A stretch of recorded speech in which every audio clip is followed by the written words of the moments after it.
Namaste everyone, welcome to the foundationmethod.com.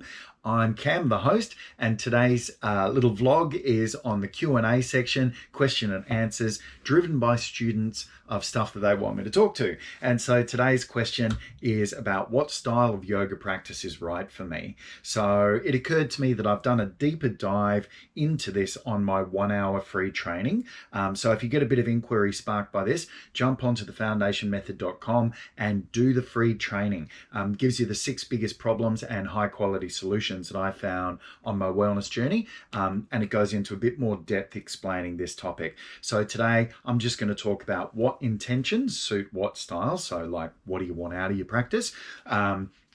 Self-awareness needs, so things you need to be aware of yourself to help you navigate that, and then how to try it and when to move on. So to start with, what intentions suit what styles? What do you want to get from the practice? So traditionally, yoga is just something that you do to, or the yoga exercises is something you do to tune up the body every day, and you just do it with dispassion and regularity, and it's just something that you do. So you don't look for an end result traditionally, but knowing that we have modern needs and that you're probably looking at this video because you want to get something out of it and some insight as to getting what you want out of a yoga practice, that's why I've sort of broke it down. They're not all of the needs, but they're some of the big ones that I've come across. So I'm new, brand new to practice is the first one. Look for things like gentle flow, beginners classes, yin classes, hatha, so H-A-T-A or H-A-T-H-A, is basically what it means sun moon, but it basically is what you're going to be doing in most of these yoga classes. And then these styles are pretty much all come out of hatha, but generally when you see it on a menu, it means a slower, more accessible style of practice. So they're the ones you look to. Also, I'd recommend some basic mat work Pilates. If you've never done any yoga practice, a couple of months of basic mat work Pilates is going to give you the integral strengthening body awareness that you need to take you into the yoga room so that you can enjoy that practice more. The main thing that I really want to communicate is slow practice and getting the technique right before you start to speed it up. Just like playing a musical instrument, learn the keys all first before you start to play at full speed. So if you want to create more strength in your practice or physical fun, things like power vinyasa or vinyasa or Pilates, again, much are based around giving you strengthening as well as the lengthening in the body.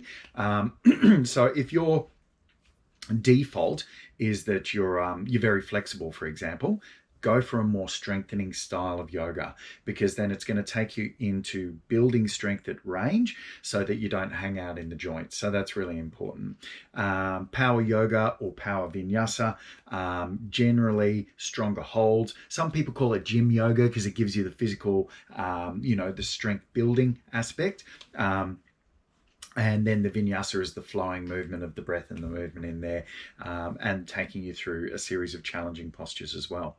So more flexibility, you will get that in a good vinyasa and a good power vinyasa class, because you'll do the strength at range, but you'll also do a bit of a cool down section at the end after you've done the strong stuff. And then that'll give you an experience of stretching the muscles that you focused on.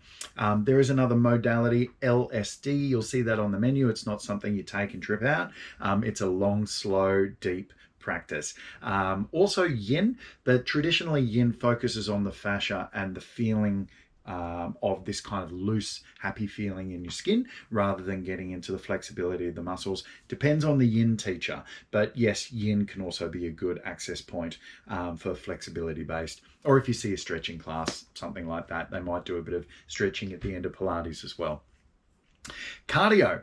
So if you want to look svelte, if you want to look lovely in the body, you want the long, lean muscles, you want to look like, Instagram hot, then getting into something that builds a bit of cardio, sweating and weight loss. So things like hot yoga, aka Bikram yoga, is good for that. And Bikram is a version of hatha, so static postures held for a few rounds of breath and then the next posture, so they don't link it with the flowing movements like they would hot power vinyasa or hot power yoga. even hot Pilates these days. The heat's really good for that sort of cardio burning, fat burning aspect, but it's also good to warm up the muscles. So if you're a tight, what we affectionately call a stiffy, if you've got tight muscles, hot yoga is really good for you because it's going to allow you to get more openness in the muscles than you might be able to in a cool room. And if you're lucky enough to live in Brisbane, it's going to be hot anyway. So the next section is for the love of asana or for the love of play. Now, what I mean by that is a lot of dancers. I was a break dancer, so I really had this affinity. I wanted to enjoy range of movement in my body. And I saw some of these cool yoga postures and I was like, yeah, I want to learn how to do that. That looks cool. I saw a chin stand in a modern yoga book by Duncan Peake and I was like, I don't even know how that's possible. And now it's part of my practice. And that's something because I really enjoy having fun and play in my body. And I found things like Ashtanga, Power Vinyasa, Iyengar, and Hatha all really good for that sense of play and that sense of confidence in your body. And for the love of mastering the asana, the yoga poses. You'll get that in those styles.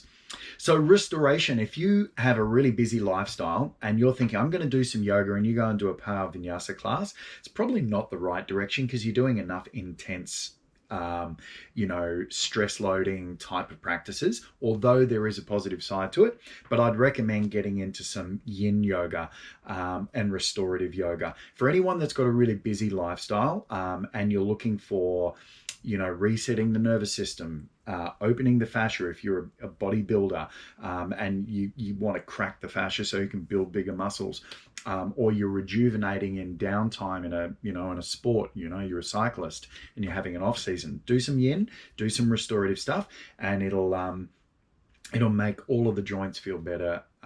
It's going to open the fascia so the muscles have got somewhere to grow to, and repair the damage of an intense lifestyle. If you're looking at building spiritual energy or energetic awareness, if like spiritual stuff is your vibe and you want to get something that's more aligned with that, perhaps you look at Kundalini yoga, which more focuses on the energetic body through a series of chanting, and they do have physical postures and some of them are really challenging. Some of the practices are quite challenging in the breath techniques, but we're looking at energetic transformation as the main drive of that particular style. So you'll probably gel with that one a little bit more. And then there's tantric yoga. So if you want to grow your relationship with your partner, go and do some tantric practice, some tantric yoga, and understand the yoga of connecting with each other and your sexual energy and how to share that in a relationship to deepen and strengthen your relationship between not only yourself, you can do it by yourself, but also with your partner. So if you're looking at, couples yoga, some of them are pretty naff, but a good tantric retreat or a good tantric practice will blow your mind and deepen your connection with yourself on a much more enriched awareness around positive use and spiritual use of sexuality. So that's a really good one for that. Self-awareness needs. So something to be really honest, what limitations or injuries do I have? And once I know what they are, communicate them to the teacher, communicate them to the studio so that then they can point you towards stuff that's going to be more suited towards what you need. There's no point, I had somebody jump into one of my Power Vinyasa classes who had spine surgery the week before and they just couldn't do any of the practice. And they told me it was okay.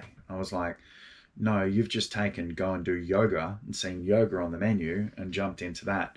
Now, if that person had to push themselves, they would have been really injured. So being really honest with that, learn to fly your own ship. So what that means is work within your limits. Discomfort's okay, pain's not. And if nothing's going on, nothing's going on. But learn to fly your own ship and take control. You don't have to do everything the teacher says. Take rests when you need. And make sure it suits you for where you're at and where you want to be, but always start where you're at. So when you look around the yoga room, if you started a certain practice, you go, yep, that's accessible for me. Maybe the teacher's talking to some different options and you listen to those and try them on. But you can also see growth in the room and go, yeah, I'd like to kind of be like that practitioner there. That looks pretty good. Although you shouldn't compare yourself. It is a personal practice. But, I like to always remind people, start where you're at. Where you're at is perfect. And if you can breathe, you can do yoga. So how to try it and when to move on. So firstly, don't give up on a style. Give it about a fortnight or a month, unless it's unsafe or unless you super don't gel with the teacher. And be mindful. Sometimes the teachers that push your buttons are going to be the ones that give you the perspective shift, that are actually teaching you something really useful. So just because you don't like them doesn't mean they can't be a good teacher. But if you really get the ick and, you've told them you've got an injury and they keep pushing your knee and keep hurting you, then it's unsafe. Get out of there. I've walked out of a yoga room before, walked out when I was pretty triggered, had a friend pass away, and I was in a Bikram yoga class and the teacher was screaming at me. And I was like, that's not what I want. Like, I don't need that. I need to nurture and love myself, and I'm not getting that from this teacher. It's very rare that you'll get that in a yoga class, but I didn't need it, so I left. Apologized. Sorry, it's this isn't right for me right now. Nice and quiet, and left out the back door. I've had students leave in my yoga class, and of course that made me spiral into what have I done wrong. And then when I talk to them afterwards, they've clarified it's got nothing to do with me. And one of the ladies was like, "Oh, I've just got, low blood pressure, and I didn't realize it was a hot yoga class, and that's not good for where my health needs are at. And I'm sorry, I just have to leave." So yeah, don't feel ashamed if you've just got to go, right, that's it, I've got to get out of there. But advice, number one, try a different teacher. So sometimes you'll see power vinyasa or yin listed on a menu, and sometimes it's not the style, it's just the teacher. You just don't connect with them. You just, for whatever reason, rubs you the wrong way, and you don't feel like you're going to learn anything, or what it is you're learning you don't understand, or it's just not right for you. Second one is try a different version of the style first. So,